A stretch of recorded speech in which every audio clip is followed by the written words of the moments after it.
you need a village. So family is not always blood, right? So I think that it's still True. important to That's a good be able point. to find your village, and surround yourself with your village more often than once every now and then. Welcome to This Beautiful Struggle. I'm excited about it. We finally have gotten to a point where we're just ready to share unfiltered our lives. Infertility is tough. Adoption is tough. But then even talking about like me losing my dad, you losing your mom within a couple of years of each other, our kids losing grandparents, your career and my career, and then making the ultimate decision to move to Nevada and what that looks like, moving away from all of your friends and family and all of those things. Hopefully people can resonate with our story and just letting people know that they're not alone. It's not the norm, and infertility is something that people don't ever want to talk about. Our family is such a hot mess, Express. I mean, this is just what it is, right? Like, so we don't have to front anymore. It's been a long time coming. Hello, and welcome to This Beautiful Struggle. I'm Casey. And I'm Erin. And today we're going to be talking about family gatherings, family cookouts, socials. I don't know. Do people still do those? Is that a thing anymore? What do you think, Erin? That's so funny. Well, what do you mean? In what way? Well, I think millennials or just today's generation, I think oftentimes when the elders, when they pass on, I think the elders were the one that kind of held the family together. And once they pass on, I feel like some of these newer, younger generations, they kind of stop with family gatherings and families getting together for barbecues, cookouts, whatever you want to call it, or even holidays sometimes, because I mean, obviously everybody's got their own families and they got their own lives. So sometimes it just kind of goes by the wayside once your grandparents or your great grandparents pass away. So do you think it's a dead tradition, or as we as a younger generation, are we just not doing it? We're not keeping up with the family gatherings? So I would hope that it's not a dead tradition. I mean, I grew up with, on my mom's side of the family, we got together every Sunday. So, I mean, those were some of the best times of my life. And so every Sunday we would go to church, and then after church we would have family dinner.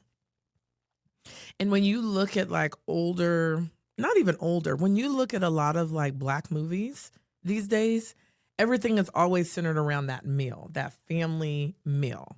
Mm-hmm. And what I will say is I miss that. I miss that because I have such a close relationship and with my cousins. And even though we don't talk all of the time, but I have such this closeness of a relationship with my cousins. And I think a lot of that comes from the fact that we were always together. We had so many traditions. I mean, we would get together on Sundays and then on Thanksgiving and on Christmas. And then I feel like as we've gotten older, it definitely became more, not segregated, but it definitely became more like, okay, your family was going to do this and then my family was going to do this, because now, you know what I mean? And so now that you actually ask that, like, I do feel like we don't get together as a family as much as what we used to. And I actually really miss that. Yeah. You know, as you get, it gets hard to, because like I said, everybody has their own lives and we are not always living in close proximity to each other. So, you know, we have family members that live in different states. So it's not even feasible for us to get together as much as we used to.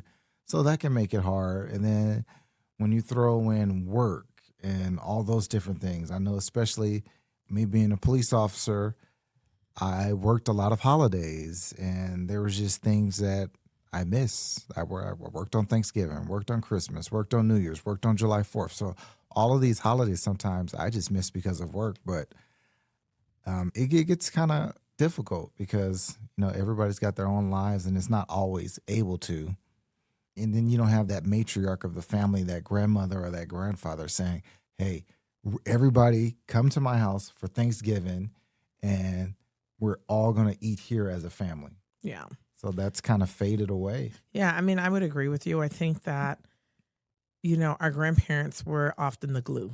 Right. Right. Yeah. And so then when, this is going to make me sad, but yeah, when your grandparents pass on, then it's like they pass down that torch. But if no one else grabs the torch, then It flames out. it does. Like, Yeah. gosh, I'm like, oh gosh, this is deep. Yeah. I know, like in my family, in the Casimir family, that's my mom's maiden name. So, people have always told me, Erin, that's you. Like, you are the one to carry the torch. So, what was it last year? No, not last year. The year before last, was that 2 years ago? Oh, wow. So, 2 years ago, I did put on a family reunion for my family in Los Angeles. It was really hard though, because like you said, everyone lives in different places. We live in Vegas. I mean, I have cousins that live in DC. I have cousins that live in Chicago. My sister lives in Texas. Then we have a lot of family that lives in Southern California, Northern California. So I do think that it does become hard, but oh my goodness, that family reunion was honestly the best. I probably will plan another one very soon. 95% of the family was able to come. And I think that it was great to, one, be with all of my cousins who were all, for the most part, within 10 years, maybe not even that far apart. But I'll just use that 7 or 8 years, no, maybe 10 years, actually, some of the younger ones of each other. But with that being said, then we're all grown, right? And so it was really nice to like see my younger cousins that like I used to babysit. Now they're grown, and living their lives, graduated college or in college. And a lot of pretty much all of us that are grown have children and are married. And so, I mean, it was nice to really be able to come together. I think it's hard for me because I'm out here in Vegas and I don't have any family here. But I do think, that, family time is important. I think for me, like for the first time ever living outside of California where all of my family was, it was a lot easier for me before to, be like, okay, we're going to get together for holidays and we're going to do this and we're going to do this. But now that I live out of state, that's hard. And so I think that is the importance of also finding community. But Yeah. those communities can never replace your true family. Right. And I do. I miss that. I miss that a lot. So I definitely need to start planning. But to answer like the broader question of like, are times like that gone? It seems like it. It seems like it. You don't really see us, you know what I mean? Like continuing to carry that torch anymore. Yeah. I know before my grandmother passed away, we used to always meet at her house all the time, especially on holidays. It was just a given fact. That's where we were going. Everybody already knew. And then when she passed away, that kind of just stopped. So it kind of sucked. I feel like we're kind of starting to pick that back up. I know a lot of stuff I can't attend because now I'm living in Las Vegas. Most of my family still lives in California. But it seems like they're trying to do better about it now. But when she first passed away, it was just non-existent, and it was just bad. I don't know why it really stopped. Well, I It's think just that you kinda- realize not everyone's a planner, right? And so I True. realize that. Like when I Yeah. think about your family and I think about my family, not everyone's a planner. Right. And I think it does take, and I'm sure in your family, if you're watching or listening, same thing, right? It does take the right person to be able to facilitate, if you have a big family, especially to facilitate bringing everyone together. That's a lot. It You is. have to have a venue to do that. Okay. So if you're going to offer your house, then you have to have a venue to accommodate that. And I think it's hard because some people have older kids, some people have younger kids, This day and age, I feel like, I don't know, it's easier for us maybe because we have a pool. And so it's like, even if you have younger kids, great, no problem. The pool will entertain. If you have older kids, the pool will entertain, or we can sit around and we can play games. But, I don't know. The more I guess that we talk about this and really just think about it, as I'm even listening to you talk and sitting here, I do realize that this is a thing of the past, and maybe not in every culture. I think it has a lot to do with just as times have changed and society has evolved. I think the generations have gotten more dependent on social media, electronics, and which means people have then in return become more introverted. So a lot of times people don't they just don't want to. People aren't as social as they used to be because there's all these other options for things for people to do. But they don't feel like they need to be around their family, or they just don't want to because they don't want to be social because they've never really had to. They've got these younger generations grew up in the cell phone era. I think COVID changed a lot of that too. Yeah, that too. But yeah, there's kids who don't like, our kids don't know anything about a phone with a cord attached to it. They've never even heard of that. They don't know what a VCR is. They don't even know what a DVD player is. Never even heard of it. Well, that's just because times have changed. And I know, but I'm saying that's what's contributing to the fact that people are just less social. Yeah. And that's ultimately why a lot of the gatherings aren't happening, because I don't want to. I'm an introvert. I'm used to talking on the phone or texting people. I don't need to see you in person. Yeah. I definitely agree with that. I think that COVID changed a lot of that. I think depending on, if you were, you had your COVID circle, right? So like if you had, there's a lot of people who just did not see family. There was a lot of people who had family members pass away during COVID. There was a lot of people who had pre-existing conditions that were terrified to get together during COVID, right? And so I feel like COVID did make us become more dependent upon electronical communication. That's not a word. Electronic communication. It sounded like electronical, yeah. Electronic communication. And I think that has definitely, I remember during COVID, like I wanted nothing more than to be around my nieces and, but it was just so hard because Casey worked out of the house, right? So he was a police officer. He was still on the streets, and so I had to respect the fact that people were doing what was best for them and didn't want to be around us. And I didn't want to be selfish and like push ourselves on people either, but it was really hard. And so I think nowadays it is easier, like you said, because, we are more introverted now and we don't have true conversation anymore. I think the other thing too that I just want to say, and I don't know if this is the same for you all who might be listening or watching this, but like I just look at from what I remember when I was a kid, I would always say that there was no drama in our family at all. There'd be no drama. And you don't really realize that like your parents like have dramas or conflict, I would say, with their siblings until a grandparent passes away. And I think that's the hard part too, right? Like you have to, like, I have two sisters and I love my sisters, and then my dad passed away. And then eventually, I hate to say it, but my mother will pass away. And then I think now we have to navigate, what life looks like after our parents die. Right. And how will we carry that torch, and how will we make certain that we are going to carry on the traditions, And so I think the hard part is, there's always conflict in any relationship. There's conflict, right? So it's all about how you navigate that conflict. But once like the hierarchy of the family, moves on, now you really have to figure out how you're going to navigate. So if there is any conflict, amongst siblings, I think it really starts to show itself then, right?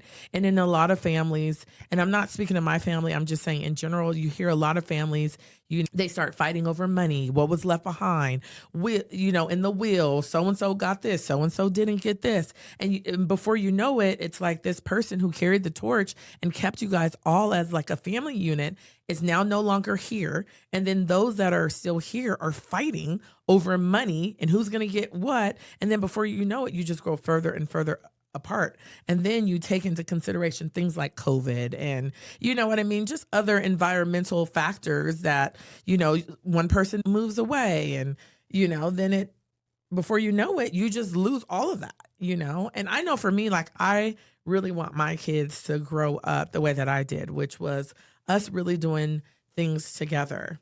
Sometimes in my family though, and I know a lot of my family listens to this, and I'll just say it because this is my space to do it. But I do feel like that sometimes in my family, if I don't plan it, it won't happen. And that sucks, because I don't want to be the only person to plan everything. But will I do it? Sure. Of course I'll do it. If no one else does it, of course I'll do it, because I want all of us to have the same upbringing that we all had. The good times, the Disneyland trips, the Universal Studio trips, the, you know what I mean, barbecuing at the park, the Christmas, the Thanksgiving, just Sunday dinners and all of those things. Like, I really do miss those and want our kids to be able to have those experiences as well. I mean, I think at the end of the day, if I called any one of my cousins right now and said, I need you, if they were able, they would be there. Yeah. And that is a true testament to just the relationships that we have and, you know, what we established growing up. But like you said, you're the planner though, right? So I'm the planner. It's hard being the planner. I need y'all to step up, okay? Everybody doesn't have that. Well, one, everybody doesn't have that ability. And some people just don't have the will to do that. Yeah. So there are some people who are just okay with there not being any family gatherings. And there are some people that aren't, but they don't have the will or the knowledge or the determination to plan it. Because I know I'm not a planner like that. So kind of sucks. But Yeah. it is what it is. But I will say we do need to do better about family gatherings, because I do feel like it is a dying tradition that is kind of sad that it's going away. Yeah, I think as communities, Yeah. you know, so even if you're like listening to this, you know, I would like implore you to think, like, when's the last time you got together with your family? Because the reality is, it's hard when you get to the point where you start losing your parents. It's something that you don't want to, if that hasn't happened to you, you don't want to think about it. But for those of us that it has happened, you think about it constantly, right? And so, you know, you really do depend on that community, you know what I mean, to really carry you through life. And I do agree that we have become such a disconnected society in general. You know, electronics, as you were saying before, electronics have become like the new wave of communication. Yeah. And that sucks.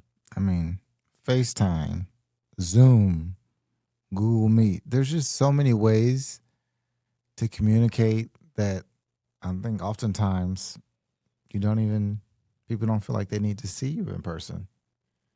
Yeah. But they're missing out on that human to human connection, that in-person vibe that you can't get through a phone or through a screen.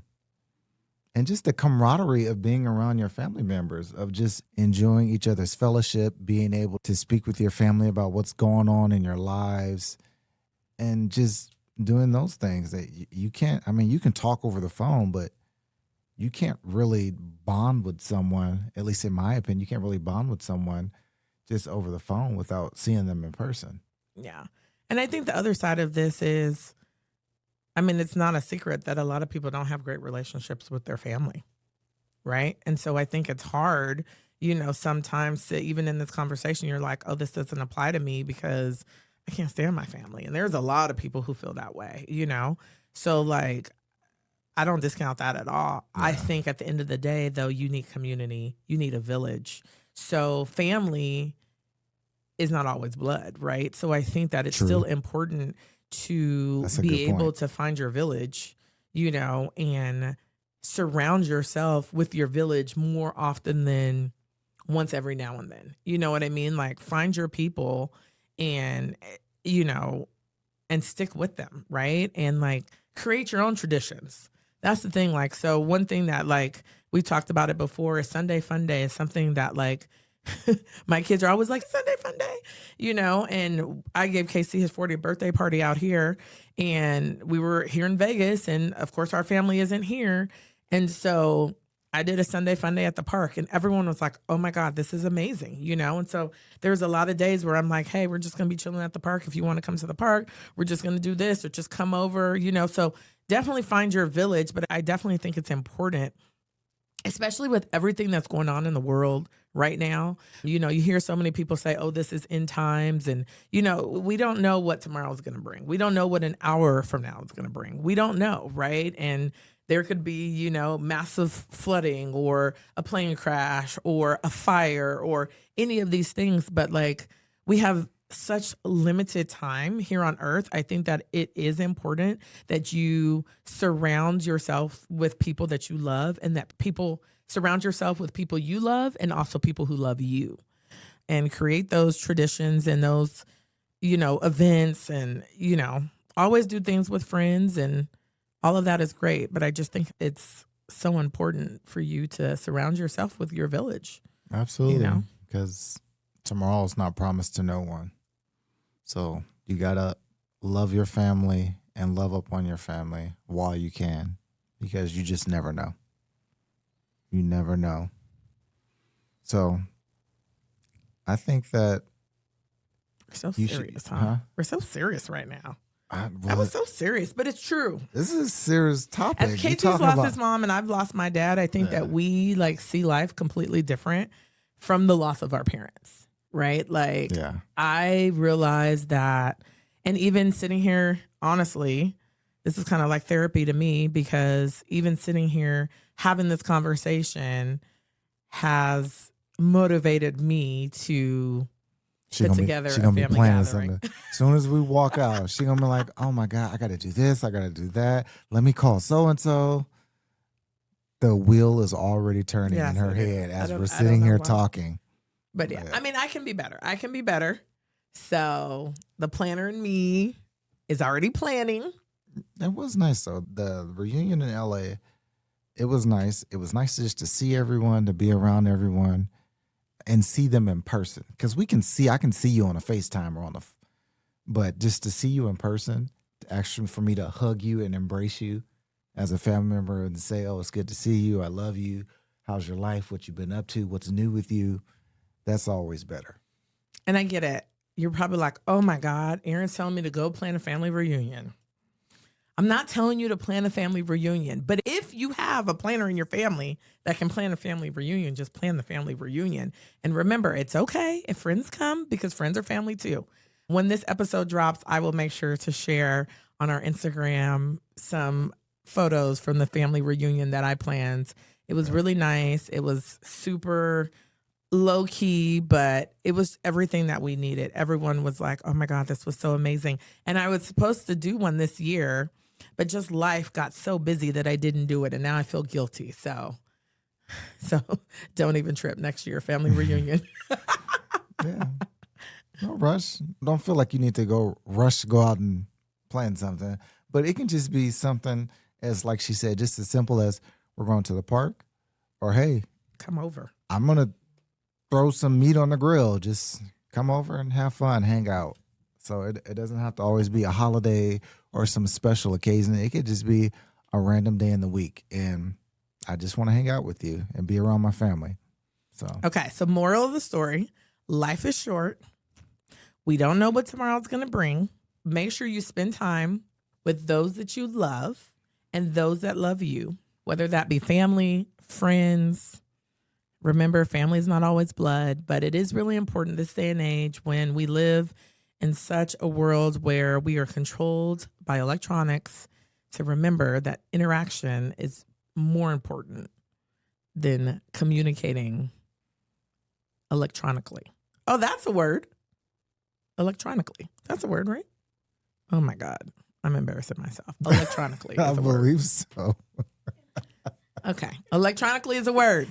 So interaction, in-person interaction, is much more important than communicating electronically. So put yourself out there and do it. And then let's bring this back. Come on, millennials. I'm a millennial, right? I was born in 1982. I'm not even sure what is the age range for millennials. Oh, God. I think I'm a millennial. I want to say I'm going to look at my phone really fast, because I think I'm a millennial, right? Hey, Siri, what year do millennials start? I'm a millennial. 1981 and 1996. I just made the cut. Okay, well, there you go. We're all millennials. Okay. So I'm a millennial. So millennials, we got to bring this back all the way. Let's run it back. Let's get together. Let's celebrate each other's accomplishments. I want to be invited to all of the get-togethers and all of the gatherings, because I know a lot of people call me their big sister and, XYZ, but if you have a party, I'm coming through. Yeah, I will always bring my appetite. So so please invite me. I will gladly come to your house and eat your food. Oh my God. No problem. Yes. Anyway, thanks for tuning in for this fun conversation, but much needed conversation because, you know, we do want to kind of shed light on some more serious things and really encourage you all to, you know, step outside of the box and, you know, focus on the things that are important. And so we feel like this conversation was very important. But we hope you enjoyed this episode. Please make sure you share, like, subscribe, and rate. And we'll see you next time. Bye.